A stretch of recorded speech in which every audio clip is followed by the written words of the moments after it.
Hi అండి. నమస్తే. నేను మీ Tulasi. Welcome back to Tulasi vlogs. అందరూ ఎలా ఉన్నారండి? ఇవాల్టి వ్లాగ్ వచ్చేసి సేమియా పులిహోర తయారు చేద్దాం రండి. ఇక్కడ ఒక బౌల్ పెట్టుకున్నాను. అందులో ఉప్పు, పసుపు వేసి ఇక్కడైతే నేను కెటిల్లో 1 లీటర్ నీళ్ళు తీసుకొని బాగా మరిగించి పెట్టాను. ఇప్పుడు ఉప్పు, పసుపు ఒకసారి కలపెట్టుకొని 1 కప్పు సేమియా తీసుకున్నాను నేను ఇక్కడ. అవి కూడా వేసేసుకొని 2 మినిట్స్ 3 మినిట్స్ కానీ అలా వేడి నీటిలో వదిలేసి మళ్ళీ స్ట్రెయిన్ చేసుకోవాలి. 1 స్పూన్ ఆయిల్ కూడా వేస్తున్నా ఇక్కడ. ఆయిల్ అంతా కలిసేలా ఒకసారి కలుపుకొని ఇలాగే 2 మినిట్స్ వదిలేద్దాము. 2 మినిట్స్ తర్వాత ఒక స్ట్రైనర్ తీసుకొని సేమియాని మొత్తం ఇలా స్ట్రైనర్లోకి వేసుకొని సేమియాని మొత్తం ఇలా స్ట్రైనర్లోకి వేసుకోవాలి. స్ట్రైనర్లోకి వేసుకొని నేను ఇక్కడ గిన్నెలో పెట్టుకున్నాను. మళ్ళీ చల్లనీళ్ళు పట్టుకొని ఆ నీటిని మళ్ళీ సేమియాలో వేసుకోవాలి. ఇలా సేమియాలో వేసుకోవడం వల్ల సేమియా పొడి పొడిలాడుతూ వస్తుంది. అలాగే మనము ఒకసారి వేడి నీళ్ళు వంచేసి అలాగే పెట్టామంటే సేమియా అంతా మెత్తగా అయిపోతుంది. మళ్ళీ స్ట్రెయిన్ చేసుకొని పక్కన పెట్టుకోవాలి. ఇప్పుడు సేమియా రెడీ అయిపోయింది. ఇప్పుడు మనం పులిహోర రెడీ చేసుకుందాము. అంతే, ఇలా పొడి పొడిలాడుతూ ఉండాలి.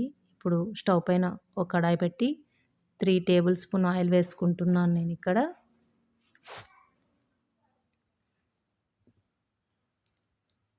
ఇప్పుడు తాలింపు గింజలు వేసుకుంటున్నాను. ఆవాలు, జీలకర్ర, మినపప్పు, పచ్చిశనగపప్పు, తర్వాత శనక్కాయ విత్తనాలు వేసుకుంటున్నాను. శనక్కాయ విత్తనాలు ఫస్ట్ వేయాల్సింది, నేను మర్చిపోయి స్టార్టింగ్లోనే తాలింపు గింజలు వేశాను. ఇక్కడ ఎండుమిర్చి వేస్తున్నాను 3. ఇవి కొద్దిగా మగ్గిన తర్వాత కరివేపాకు వేసుకోవాలి. కరివేపాకు, జీడిపప్పు కూడా వేసేస్తున్నాను. జీడిపప్పు కొంచెం వేగిన తర్వాత ఇందులో కొద్దిగా ఇంగువ వేసుకుంటున్నాను.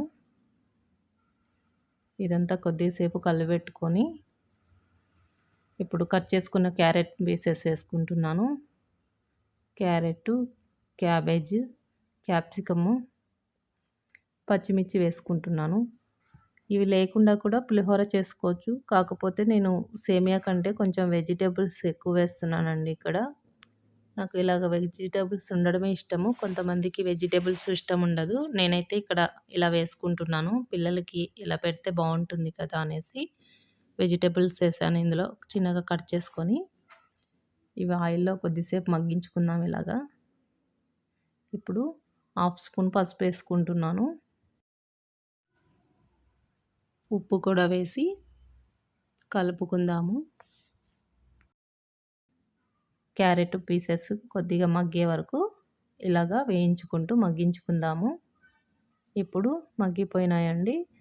సేమియా మొత్తాన్ని వేసుకొని తాలింపు మొత్తాన్ని సేమియాలో కలిసే వరకు కలుపుకుందాము. ఇదంతా కలిసిపోయింది కదా. ఇప్పుడు 2 నిమ్మకాయలు కట్ చేసి జ్యూస్ తీసి పెట్టుకున్నాను. ఈ జ్యూస్ మొత్తాన్ని ఇందులో వేసేద్దాము ఇప్పుడు.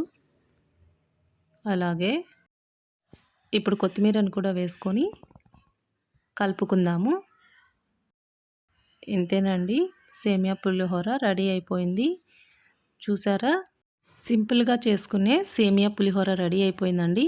మీరు కూడా ఇలాగా ఒకసారి ట్రై చేసి ఎలా కుదిరిందో కామెంట్ చేయండి. థ్యాంక్ యూ అండి.